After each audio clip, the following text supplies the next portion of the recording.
What is it like, especially if you are a top athlete, to lose over and over and over again? This is something I've always been obsessed with. I just wonder what it's like to be on a losing streak. What's it like in that locker room? My name is Jody Abergan. This is Good Sport from the TED Audio Collective, and this episode is kind of about losing. We focus so much on winning when it comes to talking about sports, but there are so many lessons to be learned from losing and being on losing streaks and the toughest moments. So this episode tries to get inside a losing team, but also figure out how we can shift our mindset and really learn those lessons from losing, because it turns out there are probably more things we can learn from a loss than we can from a win if we can just get past that deep emotional impact of a big loss. All right. I hope you enjoy this episode. And of course, if you want more Good Sport, you can find it wherever you get your podcasts. Some of the deepest thoughts I've ever had, biggest emotions, have been in a post-game team circle, especially after a loss. Sitting on the grass, exhausted, slowly taking off the cleats, trying not to look your teammates in the eye, or you might just start crying. Someone has to say something in these moments.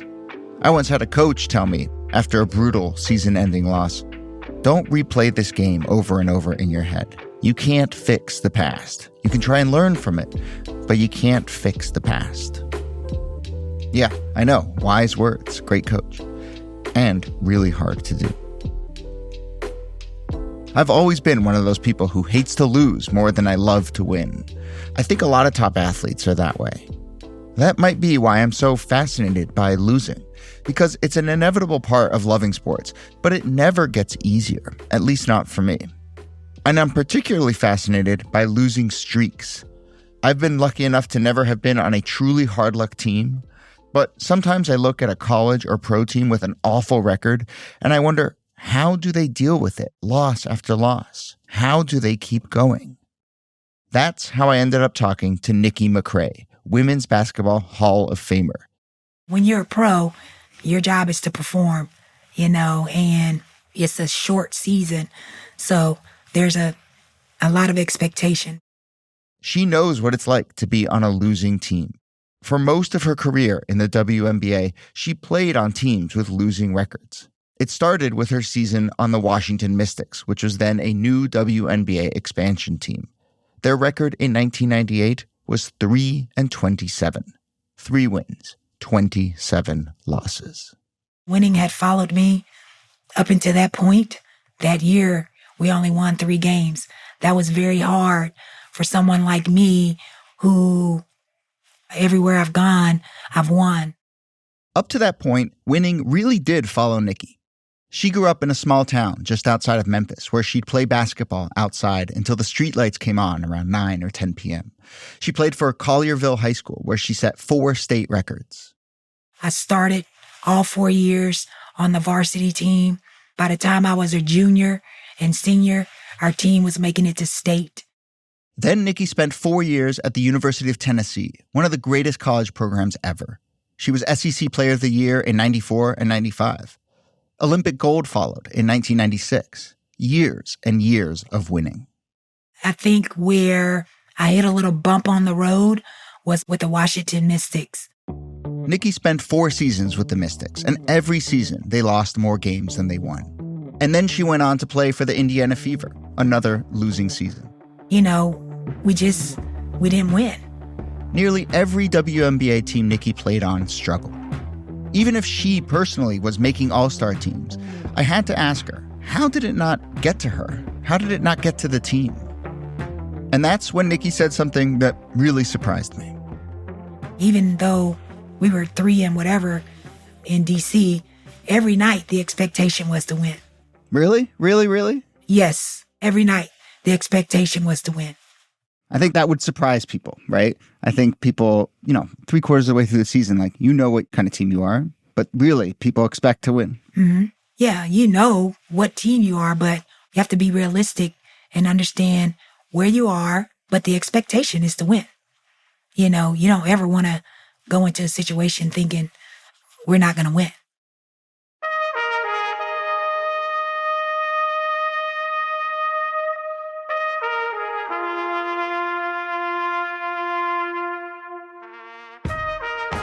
My name is Jody Avergan, and this is Good Sport from the TED Audio Collective. Today, we're talking about winning and losing. Look, yes, in sports, you play to win the game, as Coach Herm Edwards famously yelled during a press conference. But if he's right, then what do you do when the wins just aren't happening? What do you do with the pain of losing? And how do you truly keep expecting to win, as Nikky McCray put it? On this episode, how a losing team keeps going.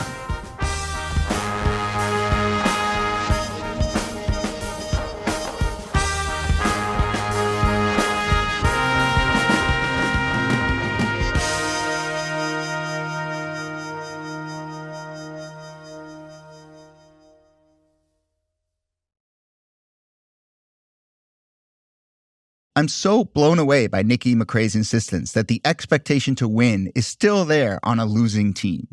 Even when all of the signs point to the fact that, that team's probably going to lose the next game just like they lost the last one. I think when you are a competitor, you have expectations to win, and every day you go out and compete. That's what you're doing. Nobody works 20 hours in a gym to lose. Nobody does that. Expecting to win is a little different, a little deeper than just wanting to win or deluding yourself that you have a chance. In a way, when I hear Nikky say that even a losing team expects to win, she's kind of saying even a losing team should keep their expectations really high. And when I asked Nikky about where that expectation came from, she told me about playing for Tennessee under legendary coach Pat Summitt. At Tennessee, you recognize the culture immediately as you walk through the door. Decades of excellence. You just knew that, we're probably going to be one of the best teams in the country. And that practices are going to be just as hard as the games. The expectations. That's one of the reasons why I went to Tennessee, because I didn't want to go somewhere where it was going to be easy. You knew that you were going to have to come in and battle every day that you stepped out on the floor. You were going to have to compete against another All-American. You just have all these great players that you're surrounded by, and no one is trying to undercut each other. We're just trying to, keep the tradition going and do our jobs. Do your job, a classic sports cliche. For Nikky, that meant bringing it on the court, scoring, passing, facilitating. But also the dozen little things she did off the court. Her routine. And she carried that into her pro career, even as the wins stopped following her. I think part of it is no matter what, you just have to be consistent in your routine. Mm-hmm. For me, if we had a back-to-back game, if we were playing LA, then we had to get on a red eye and fly to Connecticut and play them the next day. You better believe I'm going to have a masseuse ready, like I'm going to do stuff to get my body ready for the game.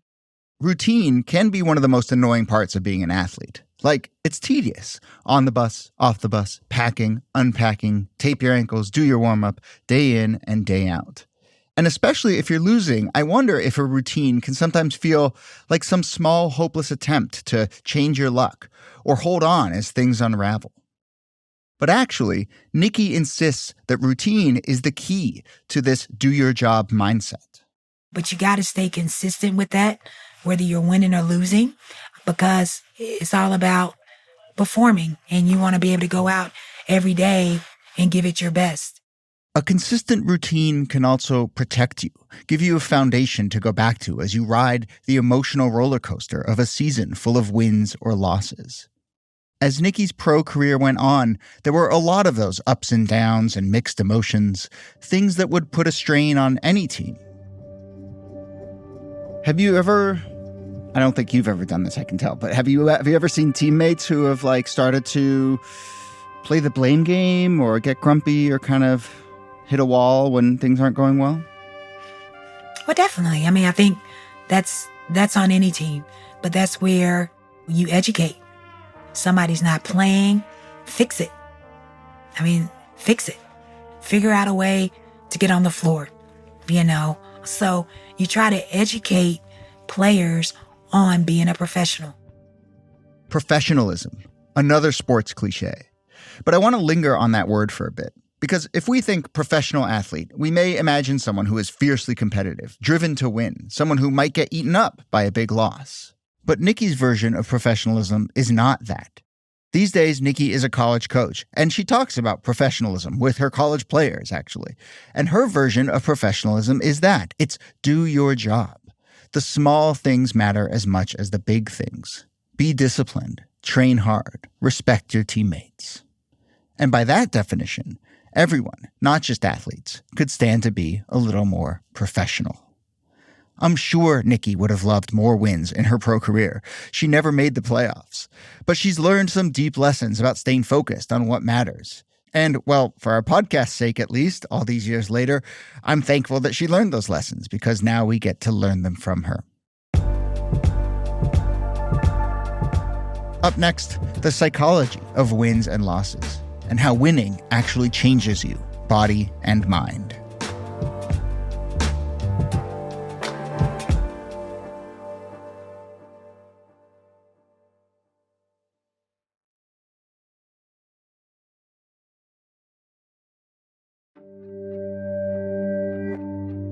You still have a job to do.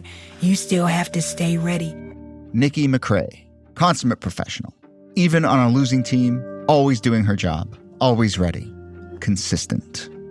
It's almost like if you're on the bench and you're not playing, you still got to stay ready because your number's going to be called.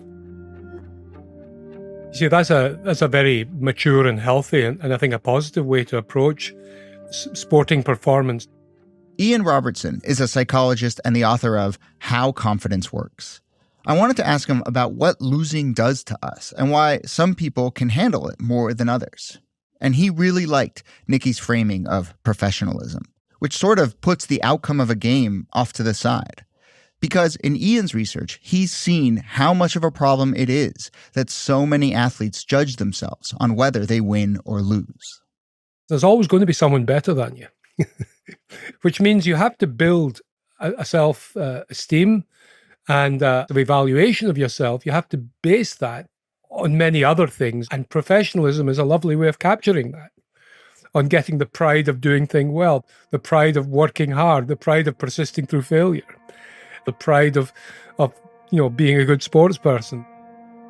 Maybe we should have called this show Good Sports Person.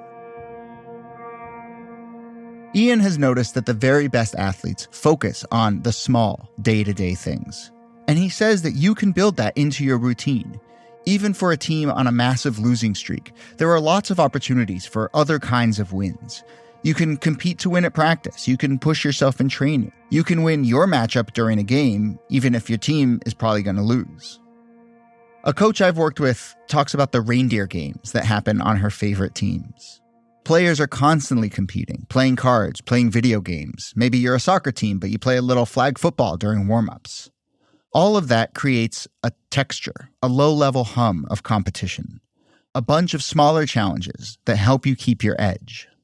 You need to have intermediate goals, and that's what professionalism gives you, which is why that Nikky McCray comment is so important. Ian told me a story about Sonia O'Sullivan, a middle distance runner from Ireland. She was the favorite heading into the Atlanta Olympics in the 5,000-meter event.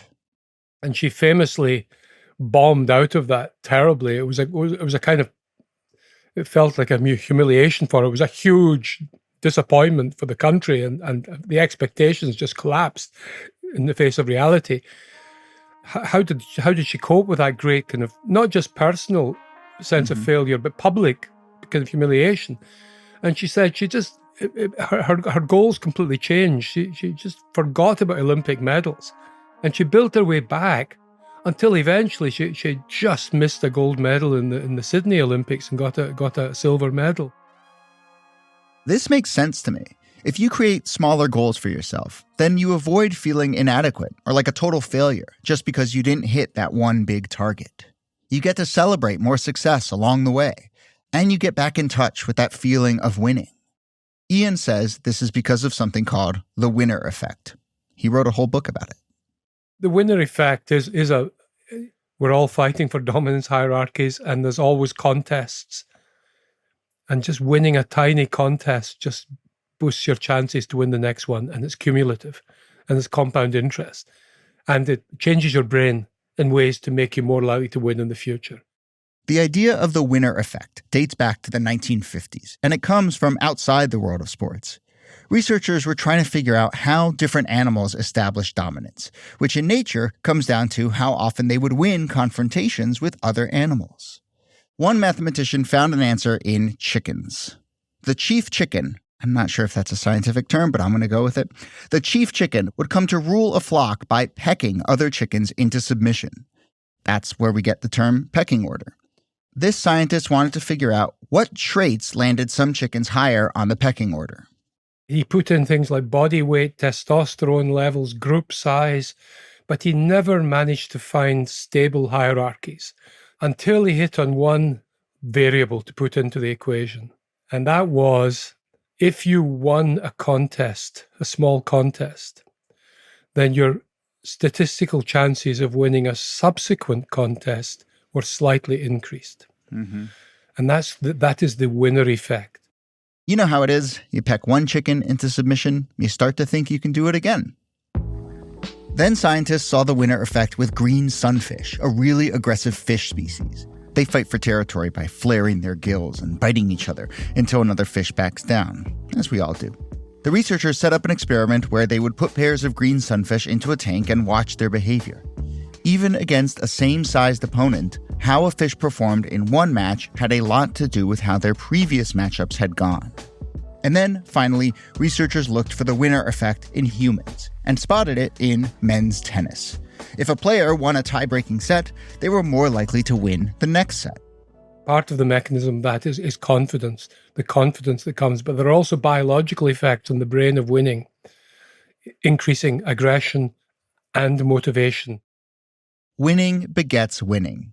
It's not perfect science. Sunfish aren't pro athletes. But you can see this phenomenon in sports.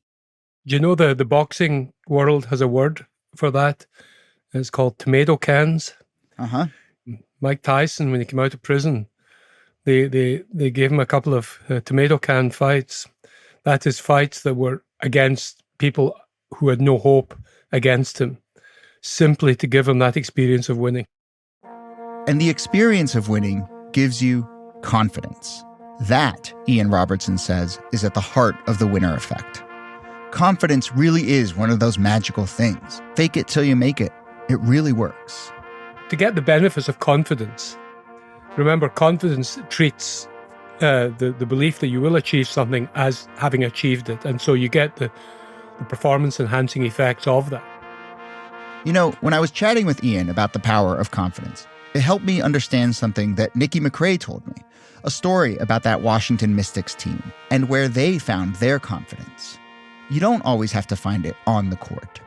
That 3-27 season, it was the first in Mystics history, a new women's basketball franchise in a new city. What I really enjoyed was the fans. They never wavered. We had so many wonderful people in the stands. That alone was an exciting reason to keep showing up. A little boost of confidence and motivation every time they walked into the arena. I think fans will support you as long as you're giving maximum effort. We always played hard. And then afterwards, we always gave back to our fans. Mm-hmm. I mean, we would stay after, sign those autographs. You know, I think when the WNBA really started, it was very fan-friendly. Mothers, daughters, you know, fathers, daughters. It was so new. And people just were so excited about having a women's basketball league. And that was the beauty in it. Confidence and the winner effect and all that goes into gearing up for game after game. It's a really tricky balance, right? Expect to win and still try and focus on other things, manage your expectations so that you aren't completely crushed every time you lose. So it's important to go in believing that you can win without hanging everything on that. So you want to get the brain enhancing benefits of believing you can do it without having the confidence sapping effects of feeling despair at the first setback you get. Imagine a chart. On the x-axis is the time of the game, and the y-axis, up and down, is your confidence. how do you start the game with your confidence all the way up at the top of the chart, and then somehow not have it come down and go back up and come down and go back up as a game or season progresses?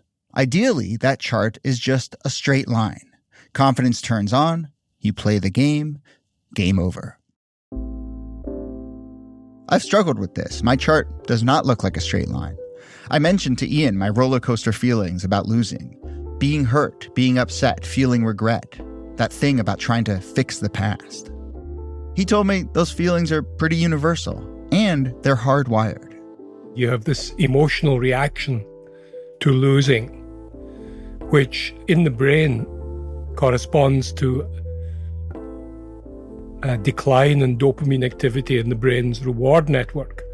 And it's actually very close to some of the pain centers of the brain. So it feels like pain. Not only is it an absence of reward, it's a failure to get an expected reward. And that lowers your mood and it lifts your anxiety. Losing feels like pain. It hurts, and it can change your mindset. And so it's much easier for us to default to very imprecise modes of thinking big thoughts like, oh, I'm useless, this is terrible, this is the end. These big kind of thoughts that are really motivationally debilitating. So that is how we go from a little upset over a loss to landing in a long funk. But Ian says there's even more to it than that. Actually, the human brain finds it much easier to learn from winning than it does to learn from losing. Let me say that again. The brain finds it easier to learn from winning because there is less emotion getting in the way. It's fun to reflect on a winning performance. You want to go back and relive the joy of the moment, appreciate your highlights. But Ian says it's the losses that often have the best information about what you need to fix. When you lose, there's usually a more limited set of reasons for why you lose. Losing is potentially a much better teaching signal. But evaluating what went wrong in a losing game is much harder because you're emotional. You don't want to go back and look at your own failures. Still, you should try. If you can get your mind away from the anxiety and the big debilitating thoughts, to analyze them, they're actually a fantastic tutorial for you to actually try and correct these things. You can learn from a loss if you can just get past the emotions. If you treat it as an opportunity for learning, then you've really potentially got an advantage for your future development of your skills and performance. It's so hard to look past the gloom of a loss, focus on what you can improve. And everything we've been saying has just been on the individual level. What about a team? A group of 5, 10, 20 people? Getting a whole team to do their job, stick to their routine, embrace the small victories, learn from losses without turning on each other? People are complicated. Groups of people are really complicated.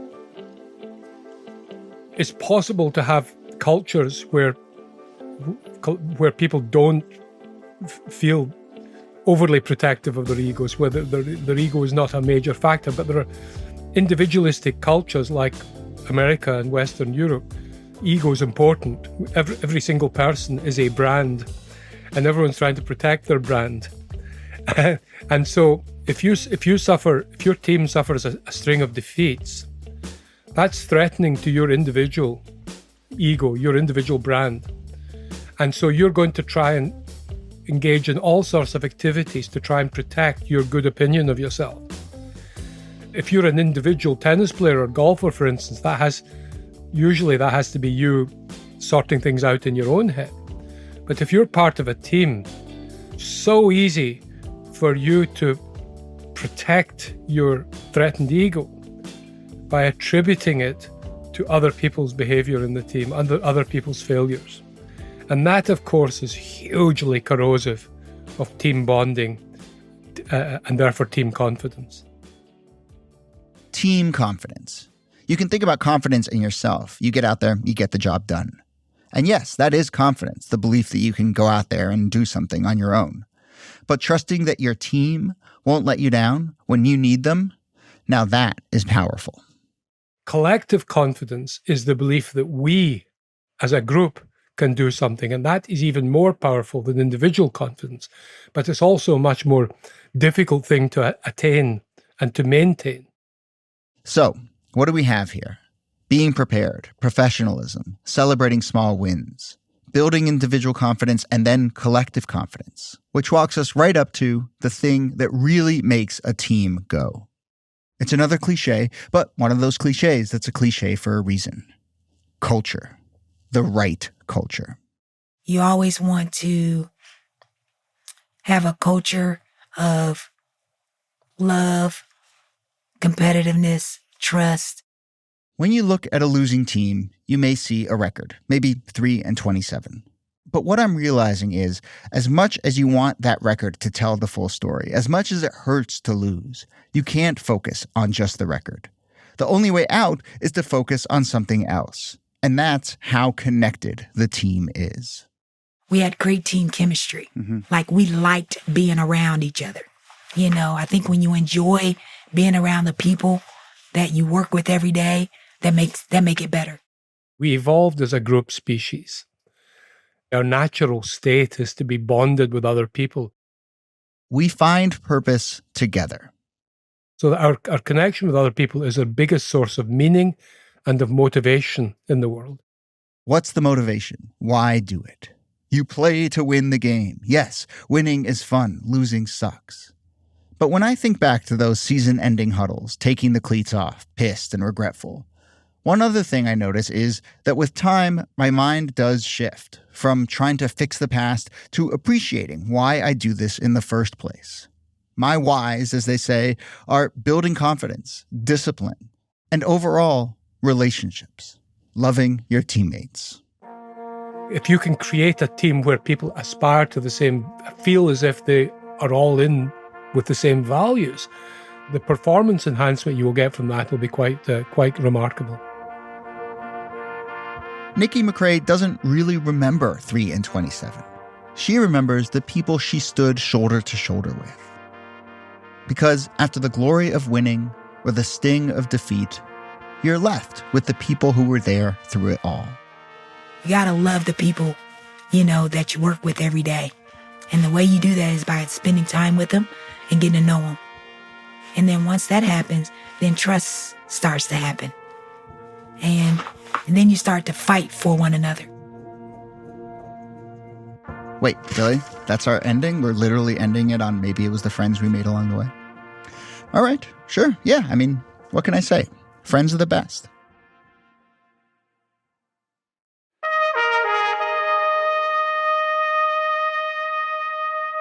Up next on Good Sport, a history of why we separate sports by gender, and an argument that maybe it's time to rethink it. The history of and practice of organized competitive sport is so riddled with purposeful biases that go beyond physical differences. Yes, there are physical differences, but you know what? There's some guys that I'm better at tennis than, right? Yeah, I believe it. Me. Good Sport is brought to you by the TED Audio Collective. It's hosted by me, Jody Avergan. The show is produced by TED. This episode was written and produced by Ponce Rutch. Our team includes Isabel Carter, Camille Peterson, Sarah Nix, Jimmy Gutierrez, Michelle Quint, Ben Cheng, and Roxanne Hai Lash. Jake Gorski is our sound designer and mix engineer. Fact-checking by Kate Williams. Special thanks this episode to Tina Booth, one of the best coaches I've ever had, and the first person who really got me thinking about that magical bubble that great teams find themselves in. We'll be back soon with more Good Sport. Make sure you're following the podcast in your favorite podcast app so you get every new episode delivered straight to your device, and leave us a review. We love hearing from our listeners, and our email address is goodsport@ted.com. Thanks again for listening. My name is Jody Avergan, and we'll see you soon.